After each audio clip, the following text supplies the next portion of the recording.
Aja. Kondur ngono. Mangkel aku wis tratapan yo. Tak plotroke kathaku aja. Kondur ngono. Mangkel aku wis tratapan yo. Mangkel aku nek carane ngono sonaga aku nek lakon Semar Bangun Desa. Lho, kok omong apa? Adeg-degan aku. Asem status Den. Yo tenan. Wah, asem. Iki mbantu ora? Ah mestine aku mbantu. Wong Kakang Antasena kali omong kaya ngono kuwi takon. Wah! Ih kowe waduh. Kok tak pecah ndasmu lho kowe. Kok ndugang barang gemes aku. Angseng tenan.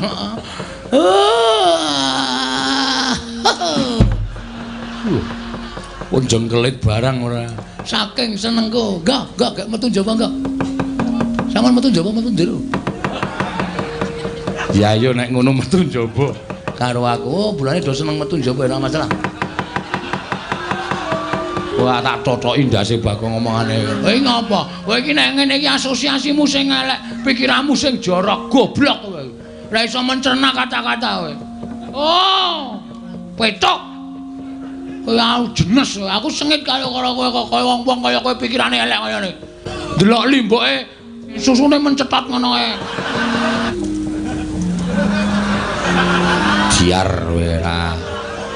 Nek Siwa Semar Bangun Desa aku mbantu. Nek perkara liyane kon ngundurke Kurawa kuwi aku ora ana perkara karo pepundhenku Kurawa. Ya ora masalah wong aku ora tau weruh kowe perang kok. Kowe kisane mung modal lambe. Ya maju kaya inspektur rasane. Ndara Antasena. Apa, Kong? Sampeyan bantu kali Semar to? Bantu mesti. Nek bantu mbok tulung Kurawa diundurke. Aku yo mung bantu ling bangun desa ora perkara kok tekan kene ora niat gelut. Oh. Oke. Iya. Tak tandane dhewe, Pak. Kok njewewek cangkeme? Ora ngematke ya cangkemku ki sariawan. Oh. Nek ngomong sero lara Pak.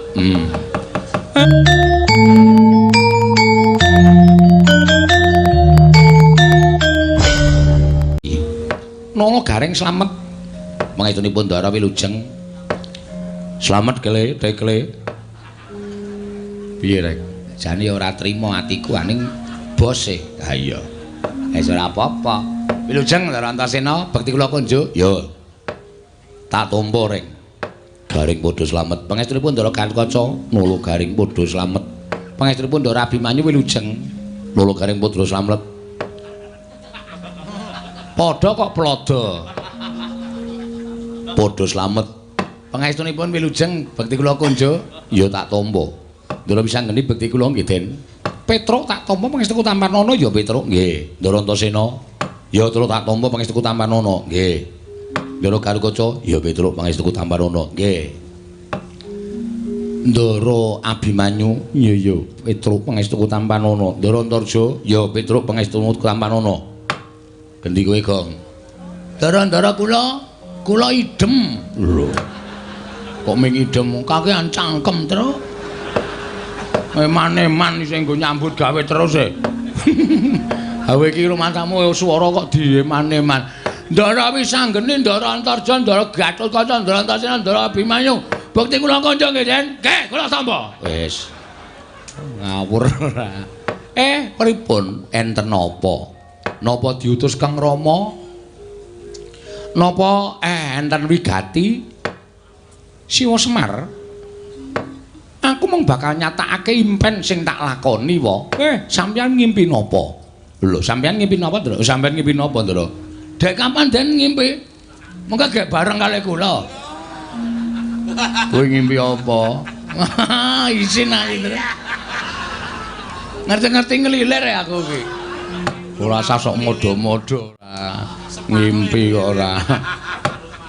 Kakang Semar, mula aku nganti kadang-kadangku Kakang Antasena, Kakang Garukaca, Kakang Antarja karo Kakang Abimanyu Prapta ning Karang Kadempel, sayekti mung bakal njumbuhake impen sing tak lakoni wa.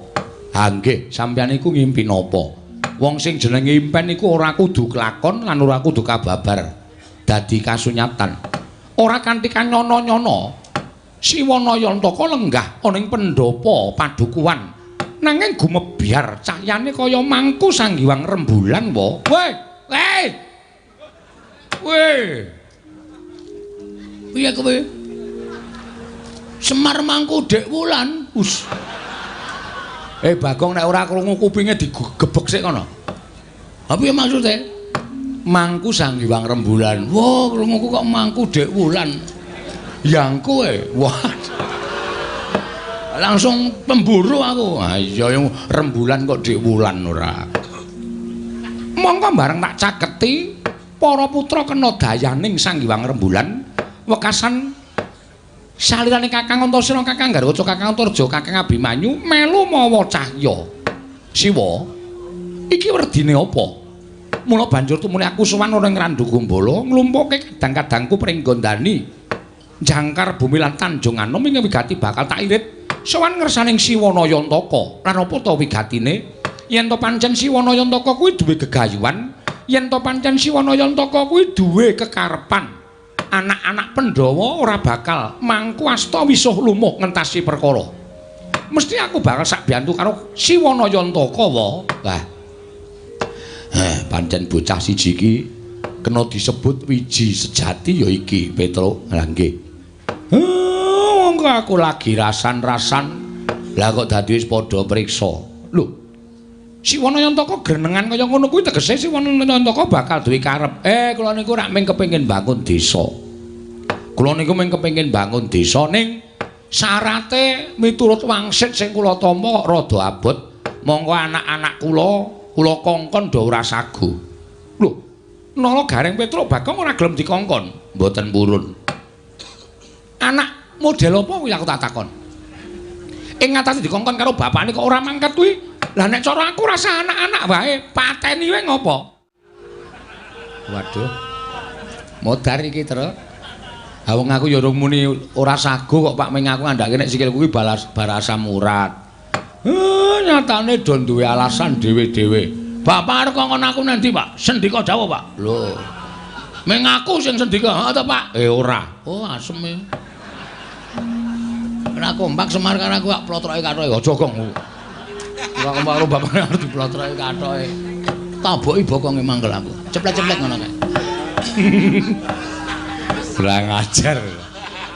Mula yen pancen syarate kuwi aku entuk dikeparengake ngerti, mengko aja anak-anakmu nyeng budal golek syarat. Wo, aku ingin golek syarate supaya kaleksanan pambangunan ing desa Siwanayantaka.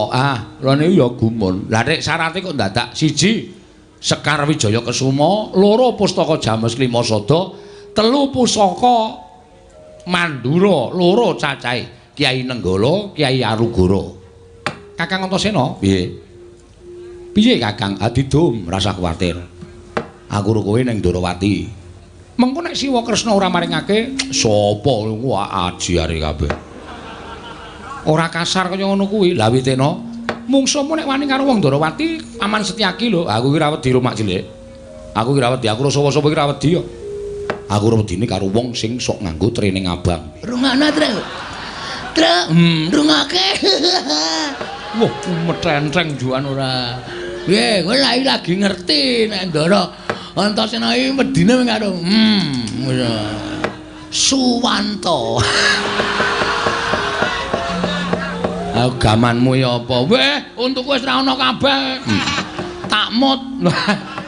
Mesti risi. Heeh. Kuwi.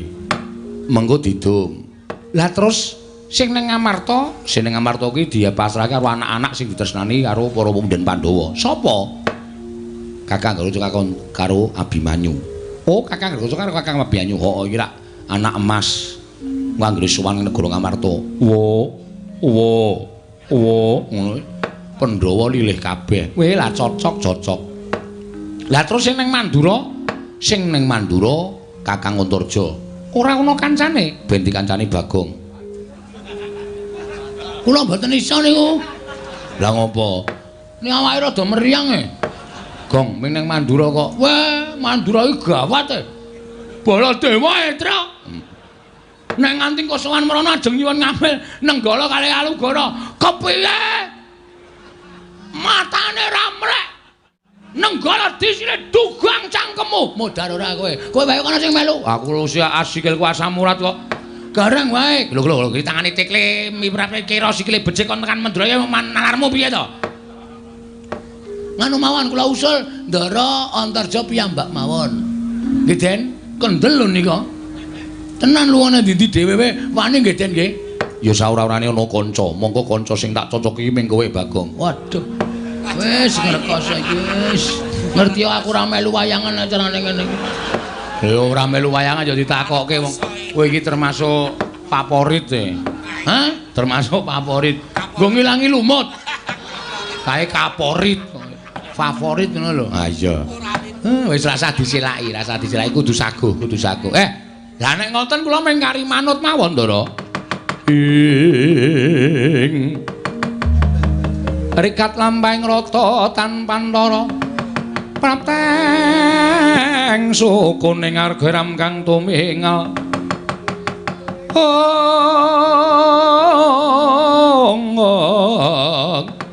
ram kang lumingal dendeng saingga praja praptaning Begawan Durna tuwin patih Harya Senguni dumrajog tanpa laraban.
Kaget.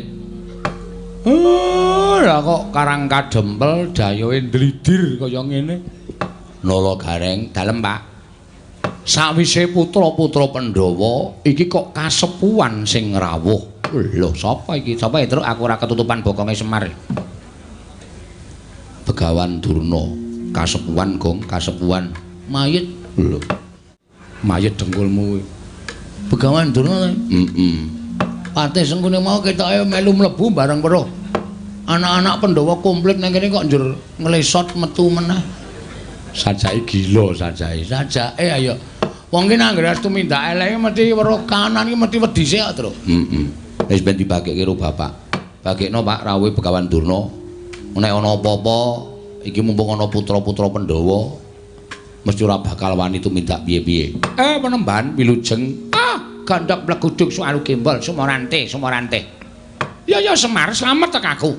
Pangestuku Tampanono ya Semar. Kula pundi nggo jimat. Penemban Durna bekti kula kunjuk. Nala Gareng tak tampa pangestuku Tampanono. Nun inggih sanget anggen kawula murid dadosaken jimat. Bekti kula penemban. Oh iya ya Petruk tak tampa. Pangestuku tampan ana ya Petruk. Nggih, wilujeng. Bekti kula menemban. Oh ya Bagong. Pangestuku tampan ana ya Bagong. Ngene nggih, sanget anggen kawula kok mboten nitih kuda. Hus. Ora tau numpak jaran. Oh nggih ampun. Ngapunten lho ming nyuwun prisa. Kowe takon ning sengkring ning ati. Nggih nyuwun ngapunten karang ya ming takon kok. Eyang Durna wilujeng. Wis anggene slamet tekaku wis anggene. Bektiku katur ya Eyang. Iya tak tampa cah bagus. Eyang Durna slamet rawuh Eyang. Lho iki Antasena. Heeh. Slamet Antasena pangestuku tampan ana. Eyang Penemban bekti kula kunjuk. Iki kaya suarane Abimanyu. Kasinggihan mekaten. Bekti anu pangestuku tampan ana ya Abimanyu. Kula pendhingga jimat Eyang. Bekti kula kunjuk Eyang. Iki kaya suarane Gatotkaca, Radyora Permana ngono mlebu ning padukan Karang Kadempel. Inggih, ingkang wayah ing pringgondani. Pangestuku tampan ana Gatotkaca. Eyang bekti kula kunjuk. Lho, iki kaya suarane Antarja. Inggih. Pangestuku tampan ana. Kanjeng Eyang bekti kula kunjuk. Iki kaya suarane Irawan. Inggih, dasar kepara nyata. Pangestuku tampan ana Irawan. Inggih Kanjeng Eyang kula nyuwun bekti kula kunjuk. Iki kaya suarane Janaka. Inggih, bekti kula kunjuk Kanjeng Eyang. Tak tampa Janaka pangestuku tampan ana. Wah. Oh, cangkeme Bagong. Iki senengane bebeda kok, Gong. Seneng ya aku. Ayo pendhita gleleng ning mripate lamur. Dadi ora nek dienggo dolanan ki iso. Wong ora ana Janaka kok ya. Apa iki kaya Gatotkaca kaya Antarja. Berarti wis lamur ta, Tru? Oh iya, mulane kae apa kacamatane digandhulke ning dodoke apa? Dinai rante. Kae engko nek ora permana sapa-sapa terus dipasang. Penemban enten apa? Rawuh wonten ing Karang Kadempel. Iki ngene ya Semar. Pramtaku ning Karang Kadempel kuwi sepisan tilik marang kayuwananing kulawargamu lan anak-anakmu kabeh para Panakawan. Dene ndungak angka loro, praptaku iki ora saka karepku dhewe nanging aku diutus dening anak Prabu Duryudana. Lan kacarita anak Prabu Duryudana kuwi ngimpi Semar. Nyumpena. Pancen kepara nyata. Lah, sumpenanipun babakan menapa? Nalika semana anak Prabu Duryudana paring dawuh kalawan aku, yen to 7 dina ing kepungkur mau ngimpi ketemu karo kowe jroning pangumpen. Nalika semana gumebyar cahyamu mawa teja. Mongko nalika kowe lungguh katon banget yen to kowe nembe mangku Sang Hyang Rembulan. Nalika semana kowe paring dawuh kalawan anak Prabu Duryudana, sinuwun monggo kula aturi ngasta rembulan menika Sang Hyang Candra menika wonten negari Ngastina. Menika dados sarana tentrem, ayem, rukun lan saya nginggahaken derajat pangatipun sinuwun Prabu Duryudana gregah wungu saka nindra anak Prabu Ngastina. Tumuli dawuh karo aku supaya suwana ning Karang Kadempel ingkang wigati Semar. Ora ana kejaba mung dina samengko aku kadhawuhan supaya mboyong marang kowe nang Negara Ngastina lan kowe kudu iso njlentrehake apa ingkang diparingake marang Prabu Duryudana, apa ingkang mbok caosake marang Ratu Ngastina. Merga tembunge jroning impen mau yen sinuwun Prabu bisa mboyong ya kuwi pewujudan ingkang mawa cahya ingkang mapan ana ing pepangkonmu mau bakal saya kuncara negara Ngastina. Wis kuwi wae sing bakal dadi aturku marang kowe. Yen kowe saguh ayo mangkat, ning yen kowe ora saguh sebabe apa? Mara gage kowe matura. Lah kok kabeh do ngimpi aku ki ngopo? Dadi lakone, Pak? Semar bangun desa. Ha iya. Wis diwangsuli wae. Bapak kersane piye? Nek kersa ya mangkat. Nek ora kersa omong karo Begawan Durna kuwi. Ora gelem rono, no. Alasane apa? Amboyenmu kumat apa piye? Bapak ya amboyen. Nek lungguh dadak masangi krikil. Dipas-paske. Ngomong, Pak. Ha engko nek Begawan Durna nesu perkara aku ora gelem ning Ngastina. Lho. Ha iki ana nom-noman pendhang iki nggo ngapa? Teng pendanang iki. Gus. Iki kok karo bendarane kok.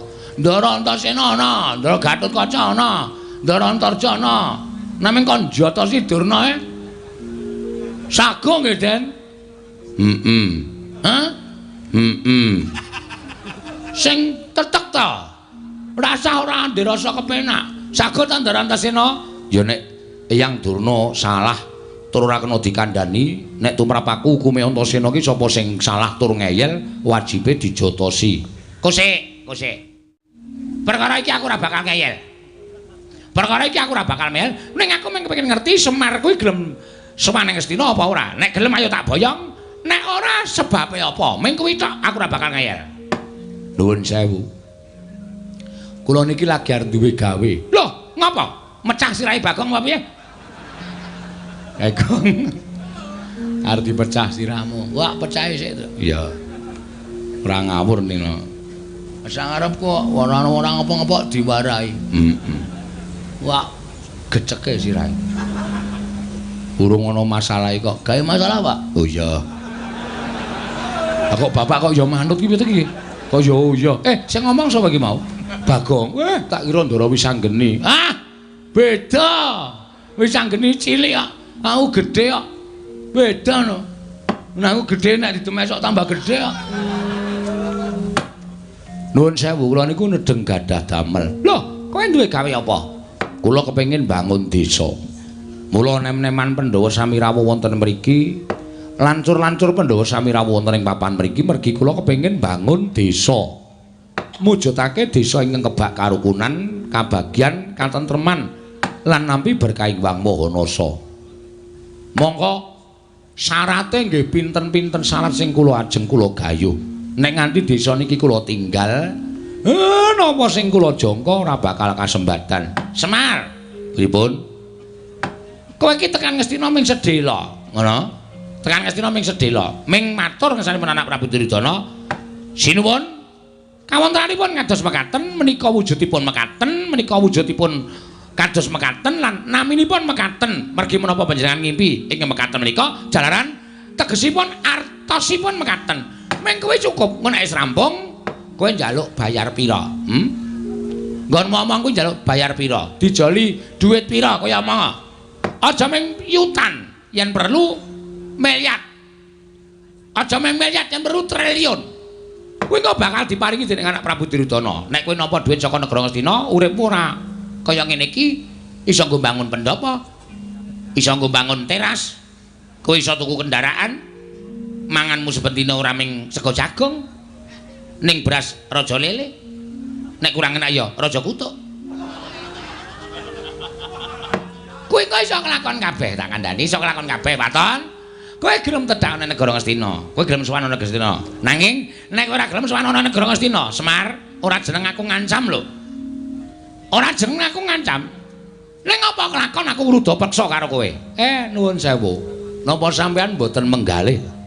Enten riki kathah lancur-lancur Pandhawa sing saguh mbelani kalian Semar. Oh, kowe ngendelke bocah-bocah iki. Kowe ngendelke nom-noman iki. Kowe ora melek apa Semar? Iki meng putu-putuku, iki meng putu-putuku. Selagine bapak-bapakne wae do wedi karo aku, do gila karo Begawan Durna.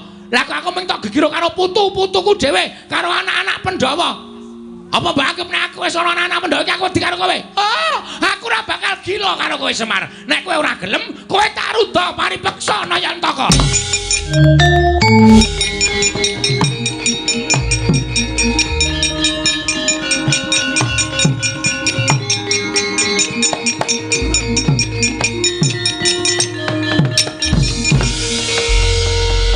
Ngandel ora?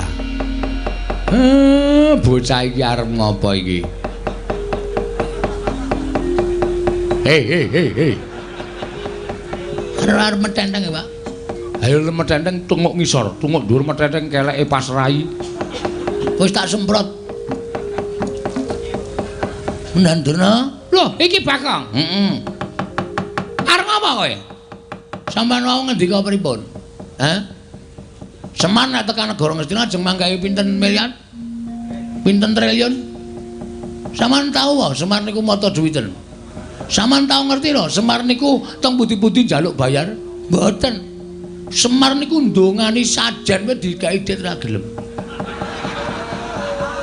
Semar niku mimpin genduran wae disangoni ora gelem. Apike Semar teng mriki niki lho. Nang perkara negeske impen tok Semar terus njaluk duit miliar, duit triliun. Niku anggape bapak kula niku mata duwiten wae piye? Heeh. Neng bapak kula niku duweni penemu duweni jati diri ora gelem rawuh teng negara Ngastina niku sebabe bapak niku duwe gegayuhan. Inggih menika mbangun desa. Monggo syarate angel, syarate kudu digayo. Nek bapak ninggalke desane teng negara Ngastina tegese bapak niku mementingkan diri sendiri tapi tidak mau tahu tentang keadaan orang banyak. Wah.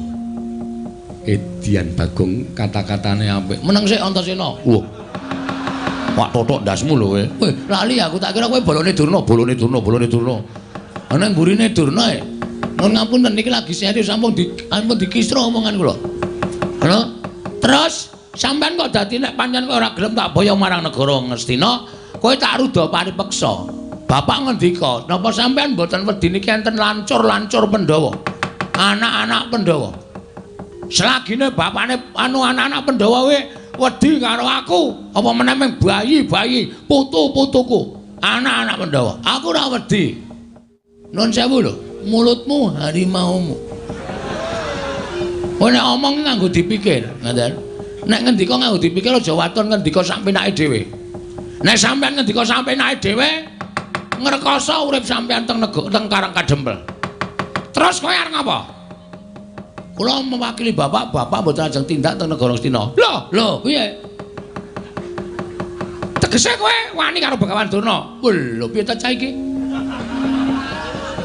Posisi ngene iki mboten ateges kula wedi.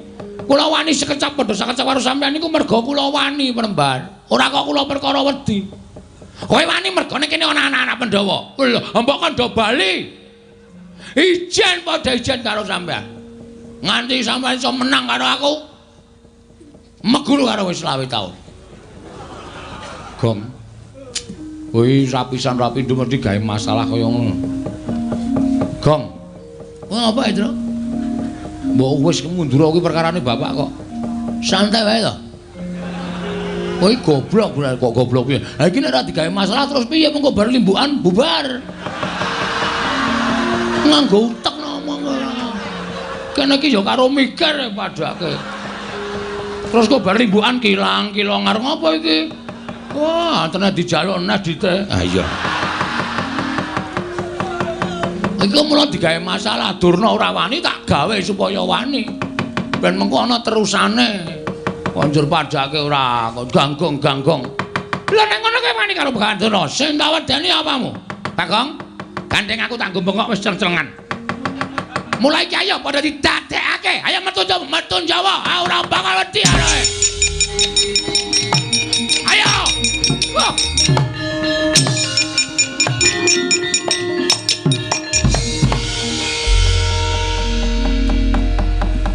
Ana tetembungan jagung bakarane.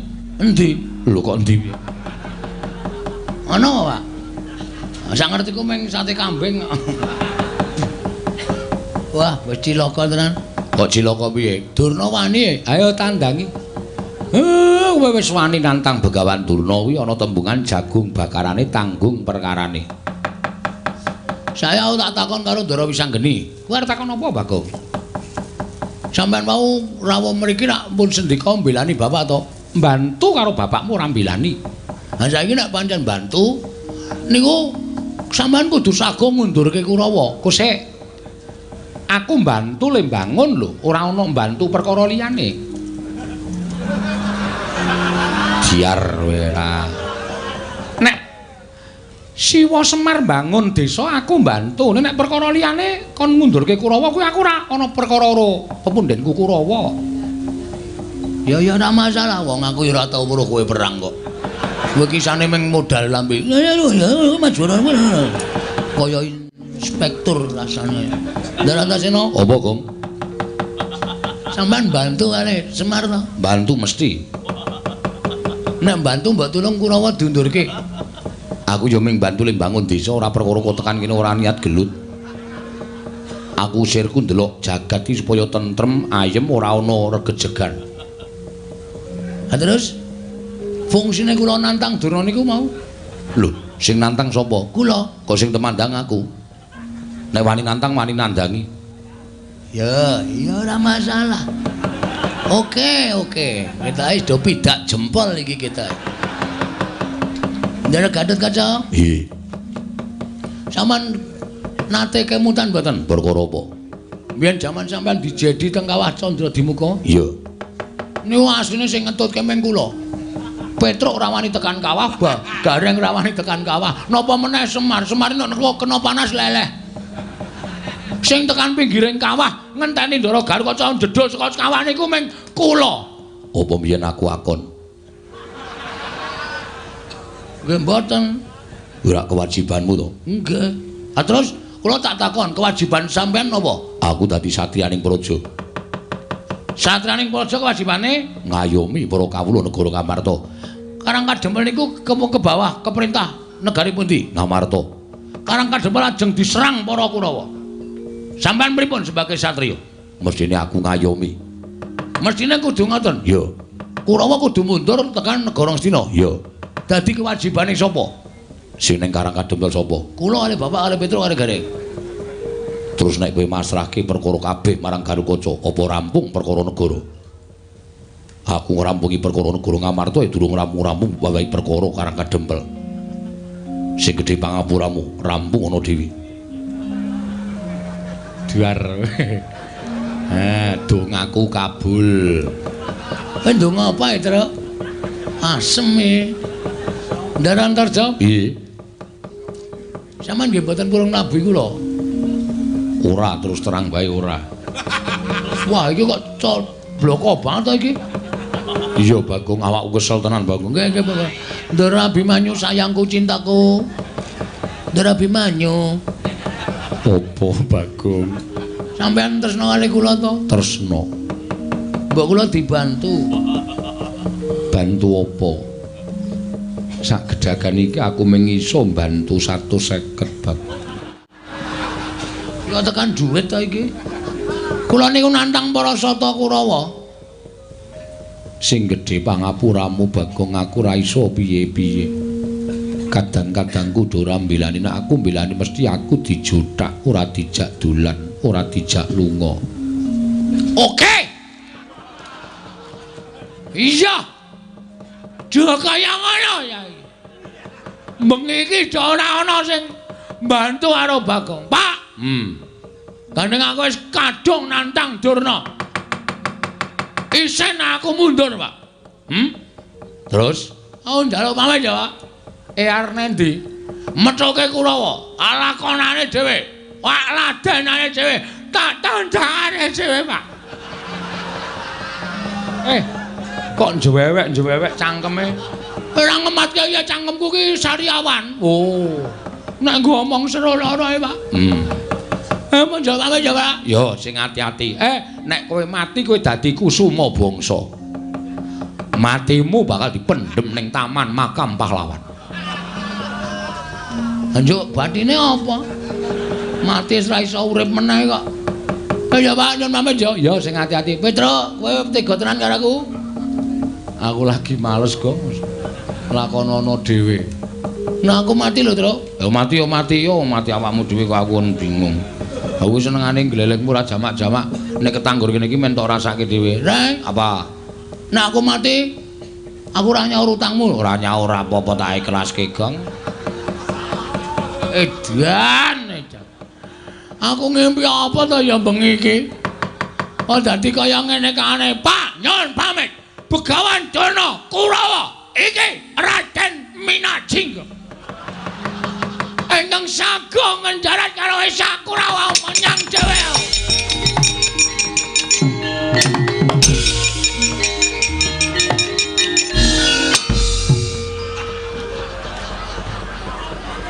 Kok tekan kene? Aku liwat mburi omah ya, Pak. Aku bareng tekan ngarepan kok rasane tratapan keweden. Terus menggok liwat mburi omah. Mulane pitike do bubar kabeh. Lagi do angrem. Kok marai bubarke pitik. Truk, mbok ora ngene to, Truk. Aku bantunen. Gong, Ngapa kowe ngejak omong aku? Ora sayang karo aku abdimu ora tok belani kowe. rasa kuwatir, sing maju aku. Tenane. Tenan, Asli? asli. Meng dhewe. Karo Kakang Gatotkaca, ya Kang? Iya. karo Kakang Antarja. Ya, Kang. Oh, Dimas. Karo Abimanyu. Ya nyu ya. Inggih, Kakang Mas. Asem do bebeda aku. Tak plotroke kathaku. Aja. Mundur ngono. Mangkel aku wis tratapan lho. Mangkel aku nek carane ngono gusonaga aku nek lakon Semar Bangun Desa. Lho, kok omong apa? Adeg-degan aku. Asem saestu Den. Iya, tenan. Wah, asem. Iki mbantu ora? Ah mestine aku mbantu. Wong Kakang Antasena kale omong kaya ngono kuwi takon. Wah! Ih kowe, waduh. Kok tak pecah ndasmu lho kowe. Kok ndugang barang Gemes aku. Angseng tenan.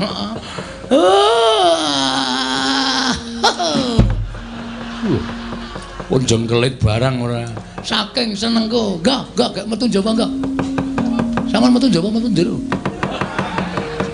Ya ayo nek ngono metu njaba. Karo aku, oh, bulane do seneng metu njaba ora masalah. Wah, tak cocoki ndase Bagong omongane. Kowe ngopo? Kowe iki nek ngene iki asosiasimu sing elek, pikiranmu sing jorok, goblok kowe. Ora iso mencerna kata-kata kowe.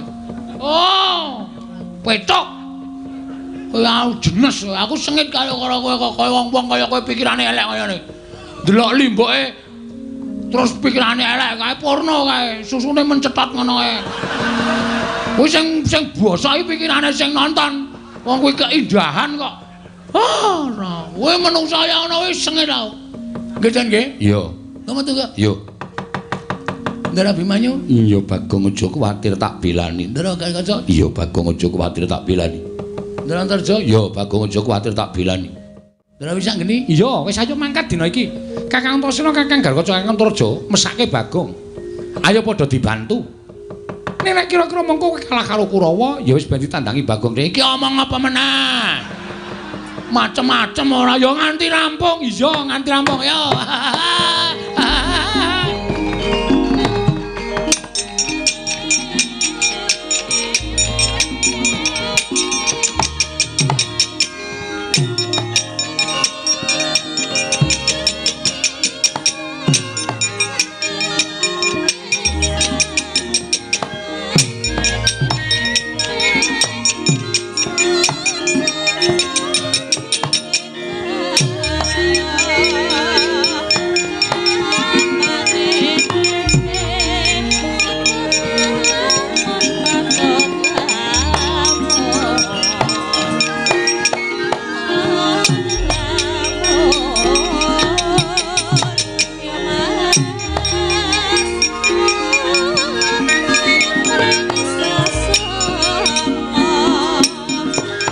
Nang kene, Gong. Hah?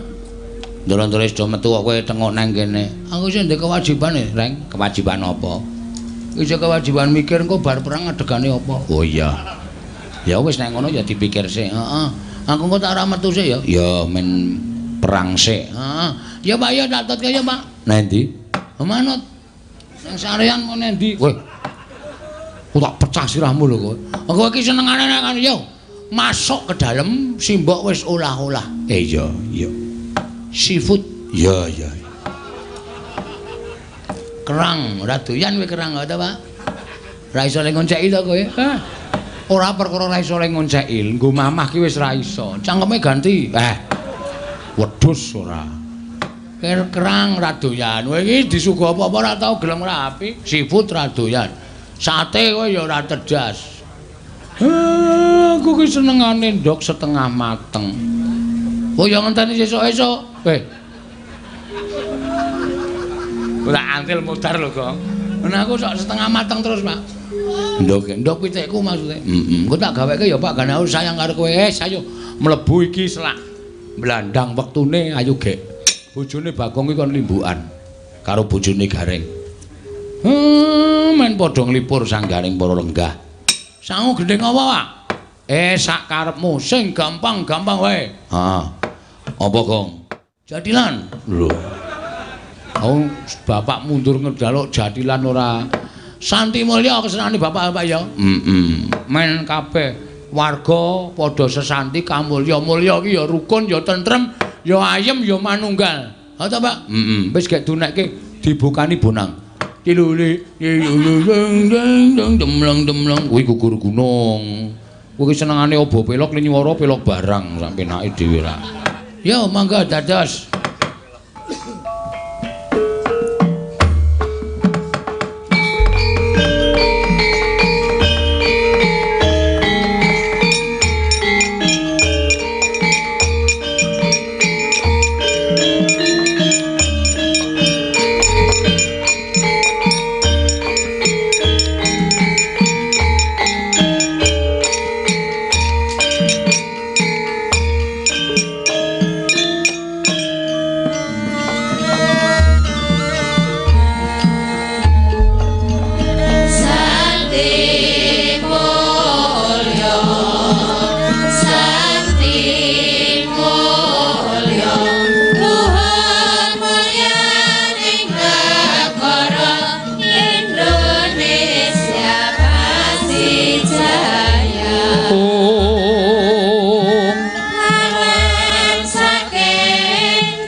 Satyatama